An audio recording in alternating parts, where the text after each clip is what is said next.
আসসালামু আলাইকুম। আসলে বাংলাদেশের জনগণ একটু দেরিতে হলেও বুঝতে পারছে যে তাদের আসল শত্রু হলো ইন্ডিয়া।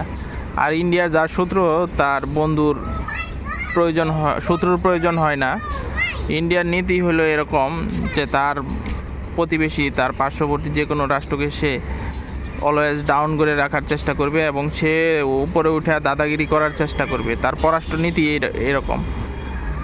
আর আমরা অনেকেই হাদি হত্যার যতই বলি যে হাদি হত্যার বিচার চাই, কিন্তু বাস্তবে আপনারা কেউ হাদি হত্যার বিচার পাবেন না, কারণ এটার সাথে ইন্ডিয়া জড়িত এবং কি ইন্ডিয়ার আধিপত্যের বিরুদ্ধে কথা বলার কারণে হাদিকে মারে ফেলা হয়েছে। এমনকি এটার সাথে একদম অভূতপূর্বভাবে জড়িত আছে। হাদিকে ইন্ডিয়া বাংলাদেশের হাতে কখনোই তুলে দিবে না, কারণ তুলে দিলে ইন্ডিয়ার সব তথ্য ফাঁস হয়ে যাবে, তখন ইন্ডিয়ার স্বার্থ নষ্ট হবে। এই জন্য ইন্ডিয়া হাদিকে কখনোই বাংলাদেশের হাতে তুলে দিবে না, আর হাদি হত্যার বিচারও আপনারা পাবেন না। বাংলাদেশের জনগণের ভাগ্য ভালো যে শেখ হাসিনা এই দেশ থেকে পালাইছে, নাইলে আর কিছুদিন থাকলে ইন্ডিয়া সুন্দর করে বাংলাদেশটাকে নিয়ে নিত। নতুন একটা খবর চোখে পড়লো, সেটা হলো ইন্ডিয়ান এম্বাসি বলছে তারা বাংলাদেশের সাথে ট্যুরিস্ট ভিসা চালু করছে।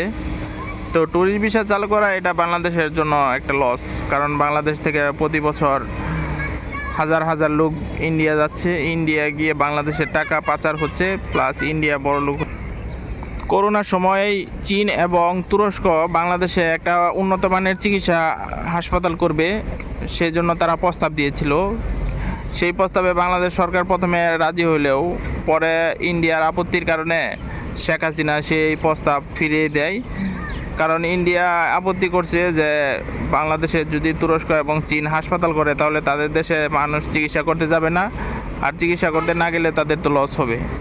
তো ইন্ডিয়ার দাসী ঠিকই ইন্ডিয়ার স্বার্থ রক্ষা করছে, নিজের দেশের স্বার্থ নষ্ট করে। এই হলো ইন্ডিয়ার দাসী হাসিনার অবস্থা। তো ধন্যবাদ সবাইকে। আবারও আসছি অন্য কোনো ভিডিও নিয়ে, সেই পর্যন্ত আমাদের সাথেই থাকুন। আর ভিডিওটি কেমন লাগলো কমেন্ট করে জানাবেন।